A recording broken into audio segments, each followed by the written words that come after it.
It was giving Clint Eastwood, John Wayne, modern day Western, but in the hood.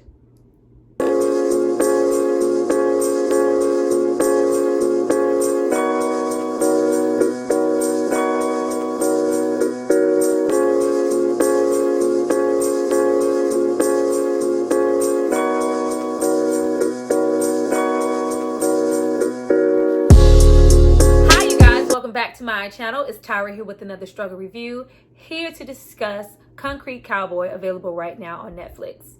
Now, this movie stars Idris Elba and Caleb McLaughlin, you know, little dude from Stranger Things, well, big dude from Stranger Things now. We follow the Fletcher Street Riding Club.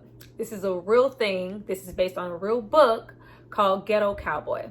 Now, what do I think about this movie? How do I think it flowed? What do I think it was trying to tell us? And did I enjoy it? Before I get into that, I need you guys to drop down and subscribe to my channel and like this video. I'm going to give you guys a moment to do that. And then we're going to come back and discuss all things fatherhood.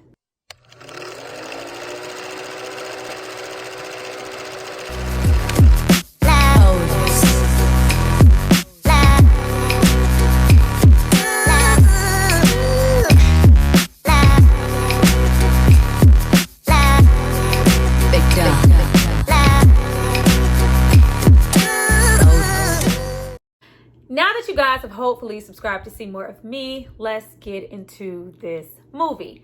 Now, it's important to know that the characters here, though they are, you know, based and surrounding the topic at hand for this movie, but the Fletcher Street Riding Club is one of many clubs who are keeping the thought alive of cowboys, black cowboys. Now, it's to be said that they are going back to long time ago, way before, you know, cars and, you know, upward and a movement in transportation, when everybody was using a horse, and they decided, you know, to keep the tradition alive, to use that. Now, you know, many things have changed. Now, this club has become, you know, kind of a safe haven for, you know, at-risk youth and people who, you know, just need a hand in finding their way. With that being said, I do think that this movie did a very good job of giving us representations of what groups like this stand for and what they can mean in such, you know, torn down neighborhoods. Like they really mean a lot here. Now, getting into the actual movie, we are instantly introduced to Cole. Cole acting up at school. You know, his mom feels like he might be going down the wrong path, and she just feels like, I have nothing else to give you, son. I've tried to help you. I don't have anything left. I'm taking you to your father. And we see right away that he does not want to go. But I love here that there is something to be said about single mothers trying to raise their children, period, but their sons mostly. Like, it just comes a point with your son when they're, you know, getting more into manhood. And it's just certain things that you can't really convey from you as a mother that the father can. Like, you just... And you know, that's with all children. Like, you can say something as a mom, you can be at a 20, but dad comes along and says it at a 2, and it just changed everything. Like, the whole child just shot. And it just speaks so much to why those relationships are needed and what representation a father does have to a son, and why the mom felt like this is where you need to go, and he can show you and give you something that I just can't right now because I'm not reaching you. Then we get into that drop-off child, him in them bags and him at that door. Like, it was very much given Boys in the Hood, like, you know, when you coming to pick me up? And it's like, you know, you say, I can't teach him how to be a man. That's your job. Dropping him off at Furious. It was given Boys in the Hood. Man, I got a ball at home. I never use it. Man, he ain't gonna want it. His daddy gave him that ball. It was giving Boys in the Hood, but okay, especially when we got in the house. But you see, even with her banging on the door and calling and where are you and da-da-da-da-da, and with her even, girl, did you see her pull off? She whipped off. And he's standing there.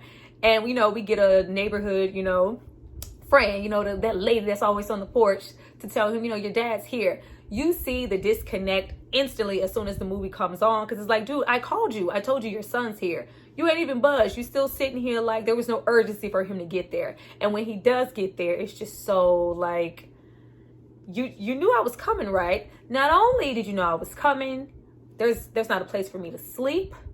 There's not any food here. And there's a horse smack dab in the middle of the living room. I was like, is that regulation? How he just got...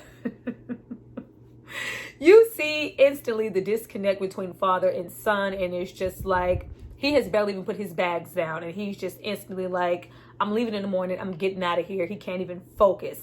I need to go. Now, with Cole not seeing the light and why his mom even dropped him off, and I know you could tell it broke her heart. The way she didn't just skirt off for no reason. She was like, it's breaking my heart to leave you here. But with him just being so stuck on leaving, he's just out, begging for, to use someone's phone, and we are introduced into Smush. I love this particular actor here, Mr. Jerome. He is like bringing it every time I see him, and his ability to transition into, teenage roles, older roles. He just has a presence about him, and I'm looking forward to seeing more of him. But you see right away that Smush is so eager to see his long lost friend, and instantly you get an urgency for Smush to feel like he has a connection with someone. And we see, as the movie goes on, why he doesn't have a connection and why Cole is so important to him. Now, after riding around, smoking all night. Now, hold on. Before we even get to that, I love the backdrop of the music here, the scoring, the music here. It really gave it the feel of an old Western, even though we were in the middle of urban Philadelphia.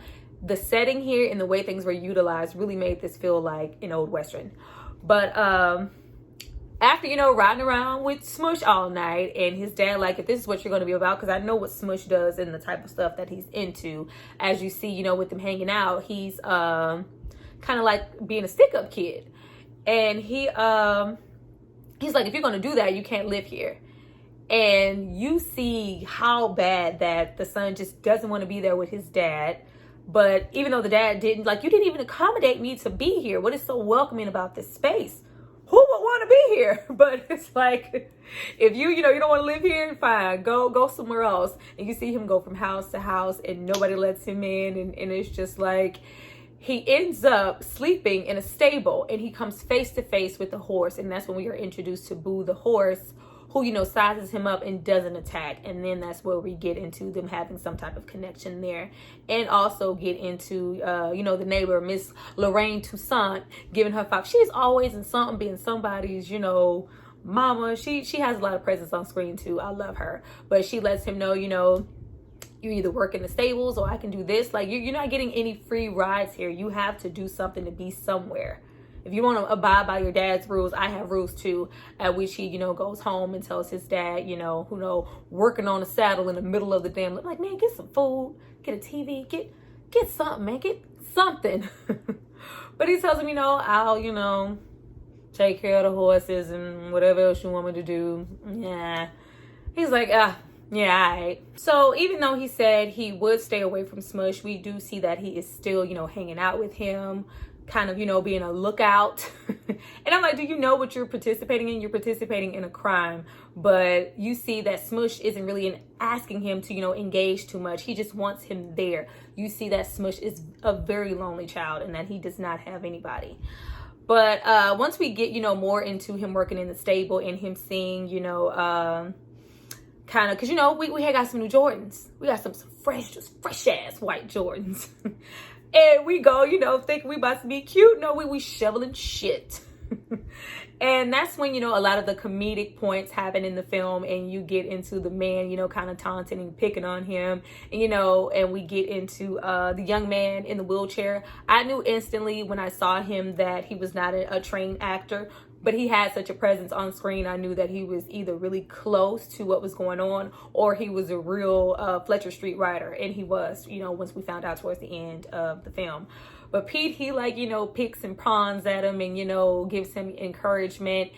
And after that, and we get more into kind of like the campfire stories and the man sitting around the fire, we realize that another topic besides fatherhood in the story is a talk on gentrification in the neighborhood and things changing. We do see a lot of kind of white people as far as buyers and, you know, coming to get drugs and, you know, maybe parts of the area in the city becoming more upward and getting torn down. And it's just like, we are the last of the Mohicans. Like, your stable was gone, yours, and yours, but this is ours. Like, they can't take this.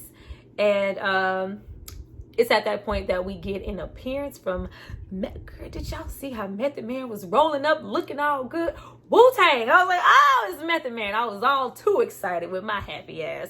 But he's a policeman, but he used to be where they are, and he comes to tell them, we need you guys to get, you know, certain things in order. We're getting complaints about the stable. We're getting complaints about this. We need you guys to do something. And, you know, they're just not trying to hear it, because they see that at this point in the movie, they see this stable as ours. This is ours. Nobody can tell us to do with our stuff. Though we know, in this police officer played by Method Man knows, nothing around here is yours. You guys are renting. There's a difference between ownership and renting. And if someone comes and buys the property and decides to knock the stable down and take these horses, they will. Now, it's at this point that we've gotten into Cole going back and forth between Smush and the stable life. And he's, you know, the stable life is really slowly starting to grow on him, especially when he starts to have more of a connection with his horse and the people who work there. But we have yet to see him have a real connection with his father. Yes, he's there. Yes, he sees him, but nothing is really happening on that front, which is why you see him gravitate so much to Smush. Though they may, you know, be about the same age, Smush is, you know, making shit shake, and he sees some allure there. And it's just like, you know, Smush is making a very adamant point to say, we don't have anybody. Everything that comes out of Smush's mouth is we.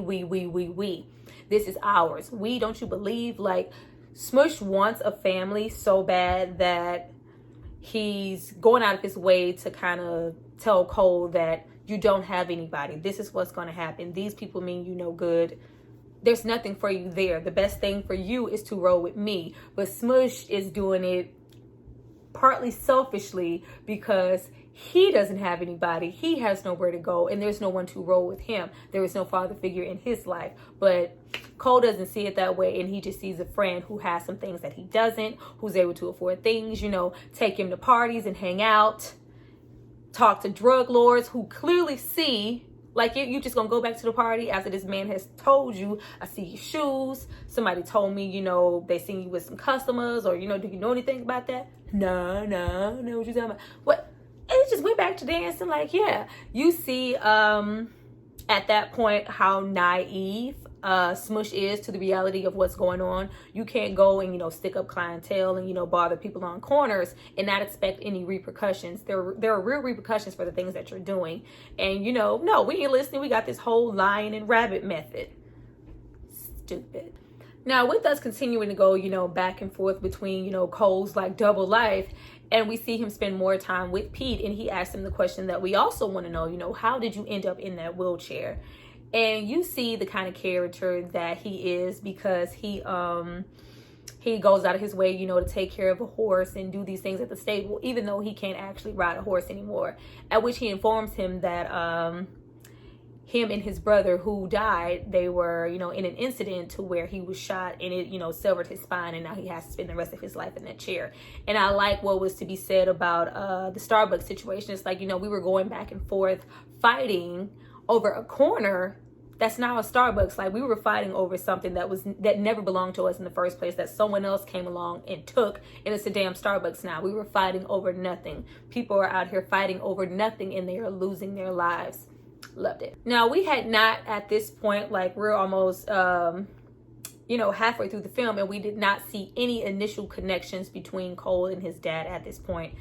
Getting into the dad, Idris Elba, as usual, you know, did a great job here, as well as Cole. They did such a good job. Everybody did a good job here. We don't see a connection happen, but you see a break when the Idris Elba character goes out of his way to, you know, to create a saddle for the young man who can't ride a horse anymore to ride one now. And it's, you know, makeshift. He made it just for him, and he's taking so much pride in it. The same pride that we've seen him take the entire time in this movie. He's so prideful and so joyful behind these horses. It's all about these horses. It's all about this stable. This is all he knows. At which, you know, Cole just reaches his wit end, and it's just like, how dare you sit here in my face and give these horses and this guy so much compassion, and you can't even give that to your old son. And it was very much, when he said, why you don't love me, it was giving me Fresh Prince of Bel-Air. Why you don't want me, man? It was giving me Uncle Phil. I was like, oh. And it's at this point that we, put on the John Cole train, and he it's very brief, but he gives us a glimpse into his life and why he is the way he is, and why he can't really be that father and hasn't been that father that Cole wants in his life. And it's just like, I'm so, protective over you and trying to guide you now, because I once was Smush. I was once you. You continuously hear people to say you're going to die out there. Something is going to happen to you out there. And it's just like, I don't want that for you. I don't want you to, end up in jail. And I couldn't be, a part of your life because I was in jail, but I did name you, after, John Coltrane Cole. This is why, this is your name. He did it without a dad. And it's pretty much, just to say nobody ever taught me how to do those things. This is all I know. This is all that I can give you. So I'm giving you a piece of myself as, your father, by, bringing you into the fold and teaching you how to care for horses and how to do these things. I can't just initially just give you love, because I was never given that as a kid. Whew. They still needs to clean up that house, but it was deep. It's also at this point that we get into Smush, who is still very alluring to Cole, because it's just like, not only was Smush, a part of, the riding lifestyle, and once, in that, but he even had a horse. And this horse is the horse that's been in the middle of their living room the entire time that the dad has been taken care of. And, it's his horse now. But he lets him know, I'm not out here doing all these things for nothing. I plan, to buy property and flip it. And I want this, to be something that we can do together, something that we can share. It was really saddening to see how lonely and desperate Smush was just for any type of real companionship and real partnership and a friend. And that's just something that he didn't have, though he didn't see it in the stable life. And, he more so wanted, to live the fast life and have the fast money and make moves now and go about it the wrong way. At the end of the day, it was just all about love, friendship, companionship, and family. He does not have any. You've seen, his sister come out, Smush ass, don't give a damn what Smush ass, take your, this is nowhere for him to live. You see that he's, in his little apartment, by himself. And it's just like, oh, I didn't know you had a plan. And you also see that Smush is very smart. He's very smart. He's very, adamant about his plan. We're just going about it the wrong way. Now, after we leave Smush being a stick-up kid, we get more into Boo. Boo, who has escaped and is rampant. Child with them legs was bucking and they trying to form a circle. I was like, nope. Boo just would have been gone, because I ain't got time to be kicked in the chest by no horse. But it's at that point that you see Cole really step up and tame that horse and goes for it. And it's really a bonding moment, not only between him and the horse, but him and his dad, because his dad he's trying, but all he knows is these horses. This was his saving grace. So to see his son get on that horse and tame it and really go for it and take control was a very proud moment for him, and a moment for him to go, that's my son. My son. Now, once we get to the point where, everything that Smush has been doing catches up with him, and poor little Cole, who's just there for the ride, like, boy, you just sitting your ass in this car. You see what happened when you just sit your ass in cars and situations, getting caught up? The dudes come to kidnap him and capture him and puts him in the trunk. And it's just such an essence of, what could have happened, and they could have lost their lives. And it's just, a saving grace that they, they have this whole chase scene, Method Man looking good. I was too busy looking good. Method Man looking good, chasing them. And they get to a place where Smush has his solace, and it's just quiet, and it's just so much peace. And it's just so much to be said about growing up in, rough neighborhoods and not really having any peace. There's so much going on. So to find any space where there is just silence, it was a really beautiful thing. But this is also the space where Cole just realized, this is too much for me. I tried to tell you this could happen. You can't just take things and not expect any repercussions. It's like, Cole, are you with me? And he's just crying out, for his friend, and he just leaves. And it was touching, y'all. I was like, oh.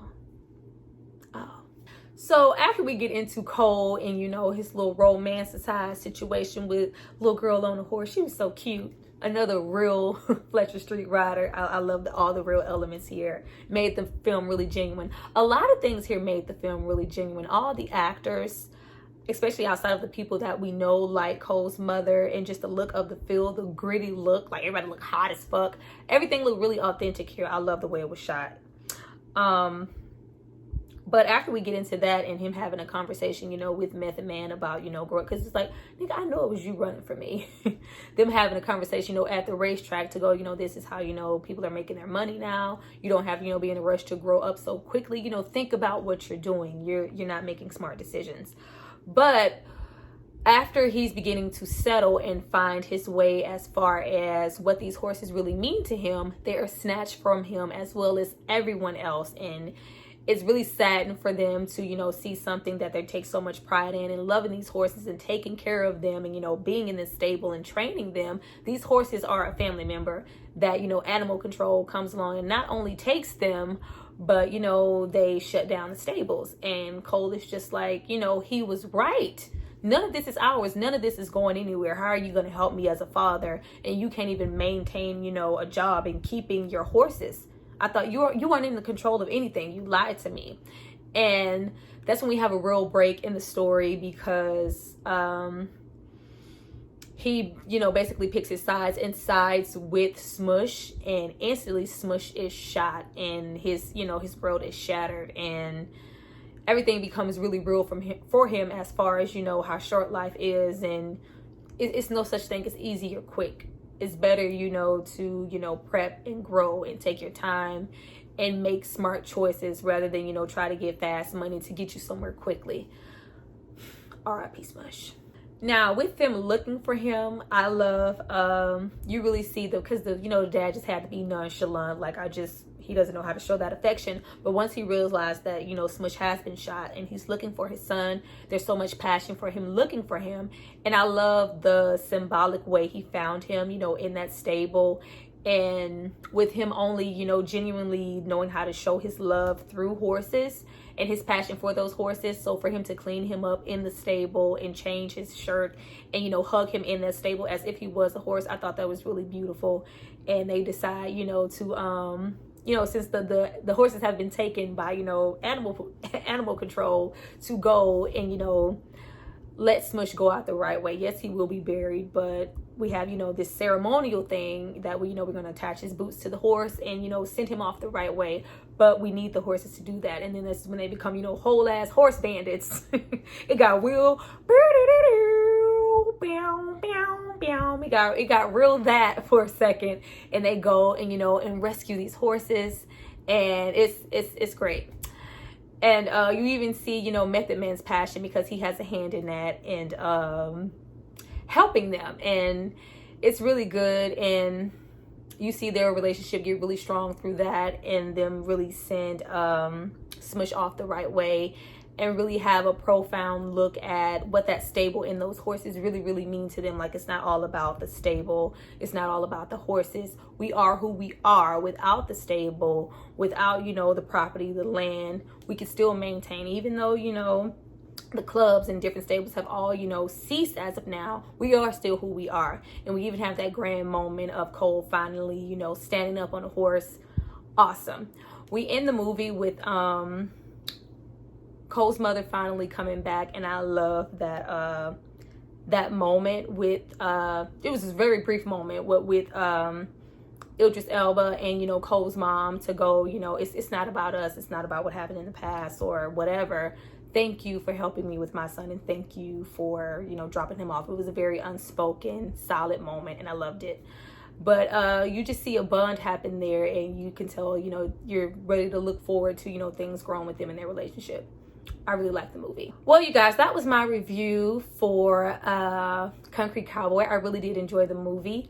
I really wish, you know, some things with the pacing were a little bit better, and I wish, you know, some of the writing really got us into what was going on, you know, kind of with the horses and I guess financially with what they were doing. But at the end, it wasn't really, you know, about that at all, about, you know, finances. It was about, you know, mostly the father-son bond between them and, you know, not allowing gentrification and things like that to overtake you, and just not allowing your surroundings to overtake you at all, and just to be a better person, better father, taking right strides.